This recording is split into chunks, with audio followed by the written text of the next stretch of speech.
Untuk apa dipindah? Untuk hukum Islamnya sendiri seperti apa? Haram. Misalkan Haram. Tanpa alasan itu fix. Haram. Tanpa alasan itu fix. Sih kalau boleh tahu.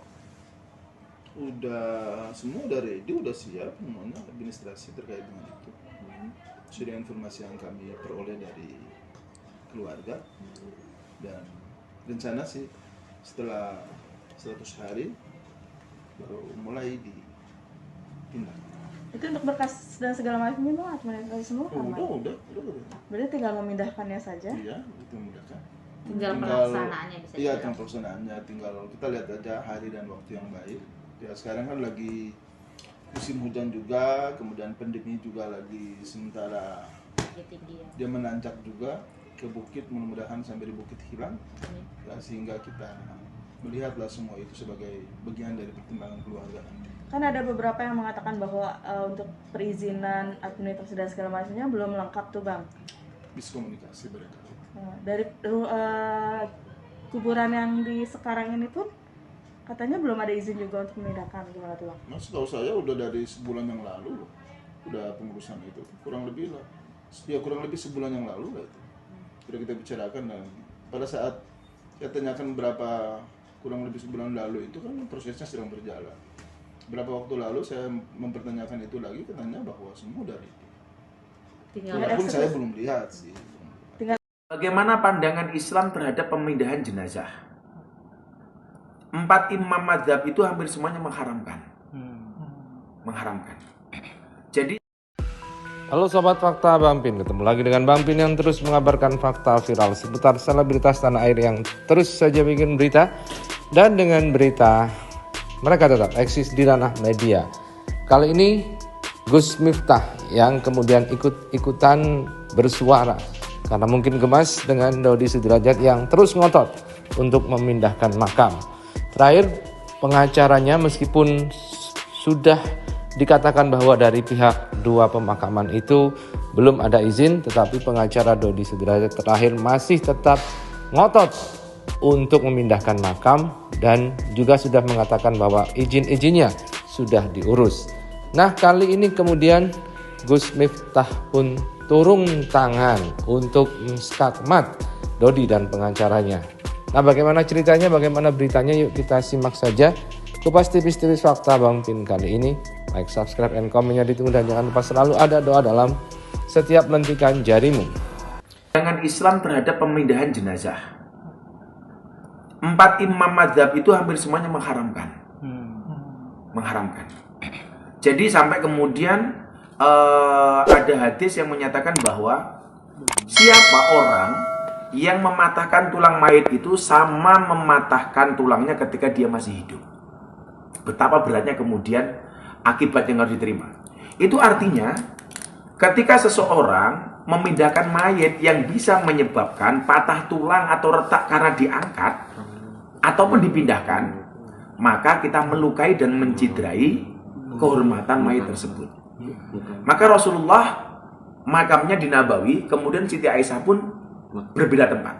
Dan ternyata nggak ada upaya untuk menjadikan mereka bersama. Ini artinya apa? Ini artinya memang tidak ada contoh memindahkan makam itu kecuali alasan syar'i. Lebih dari itu, kalau alasannya hanya sekedar supaya dekat dengan keluarganya, dengan ibunya, dengan bapaknya, dan lain sebagainya, saya pikir ini justru kasihan sama almarhum. Kenapa? Karena memindahkan mayit bisa melanggar kehormatannya, bahkan bisa jadi memperlihatkan aib si almarhum. Ya, mendingan nggak usah kan itu. Memang ada beberapa pendapat yang mengatakan bahwa boleh sih memindahkan jenazah itu dengan beberapa syarat. Namanya. Yang pertama, untuk kemaslahatan jenazah itu sendiri. Hal ini diperbolehkan jika terjadi sesuatu dengan tanah, umpamanya tanahnya berair kemudian becek nggak berhenti, kemudian berpotensi digali sama binatang buas gitu. Kemudian yang kedua adalah tanah yang digunakan bukan tanahnya. Artinya setelah dimakamkan baru ketahuan ternyata ini tanah sengketa. Nah, ini kan berarti mau nggak mau dipindahkan nih. Kemudian yang ketiga, untuk kemaslahatan umum. Jika umpamanya makam berada di pinggir jalan, ternyata mengganggu kemaslahatan sarana dan prasarana, maka dia boleh dipindahkan. Tanpa alasan-alasan seperti itu saya pikir untuk apa kita pindahkan? Kemudian belum lagi persoalan hukum negara atau administrasi. Ini juga sangat ribet, tidak semudah yang dibayangkan. Bagaimana kemudian ngurus dokumentasinya, administrasinya, dan pasti akan ditanya, kenapa sih lu pindahin itu? Nah, pada akhirnya saya pikir yang menjadi alasan adalah alasan syariah. Ya kalau nggak ada alasan-alasan itu ya sudahlah. Saya bilang ya, yang paling dibutuhkan oleh almarhum yang sudah meninggal itu bukan pemindahan makam, tetapi doa dari ahli waris yang ditinggalkan. Itu saya pikir jauh lebih bijak kita perbanyak dibandingkan kita berpolemik soal pemindahan makam.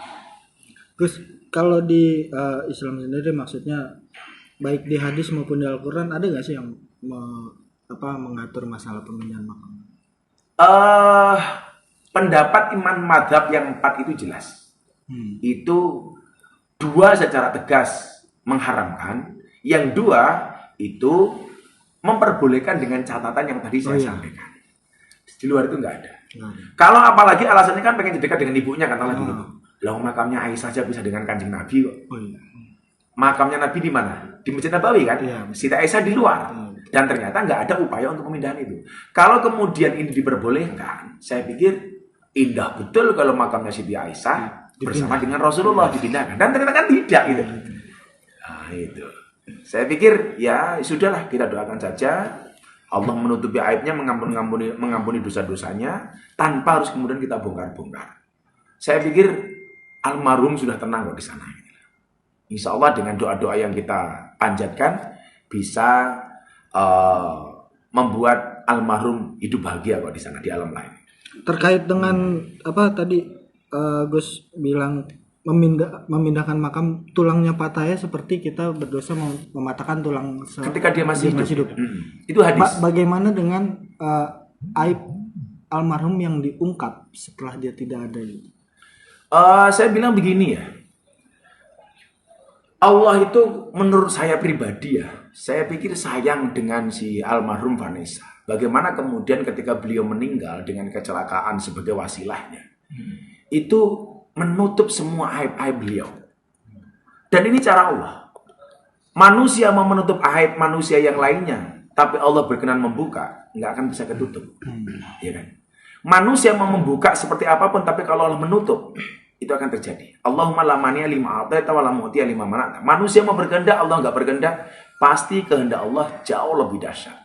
Demikian juga sebaliknya. Nah, saya pikir sampai hari ini pemberitaan terhadap almarhumah itu saya pikir sudah positif. Nggak usah kita mengungkit kejelekannya. Itulah. Tidak ada tulang, tidak ada gading yang tidak retak. Saya pikir untuk apa juga membuka aibnya orang yang meninggal? Apalagi katakanlah indikasi yang membuka aib itu justru keluarga dan ahli warisnya. Kita aja yang orang luar, yang saya hanya sekedar kenal saja, itu mendoakan terus. Coba tanya santri saya di pondok itu. Nah, kalau ingat Vanessa Angel, doain ya itu. Kita yang pernah kenal beberapa kali saja mendoakan. Ya masa ahli waris atau keluarga justru membongkar aibnya.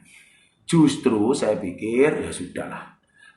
Barang siapa menutup aib seorang muslim kan maka Allah akan menutup aibnya. Itu saja kalau saya itu. Jangan dibuka-buka lah itu. Gus, satu lagi teramat disayangkan nggak sih Gus?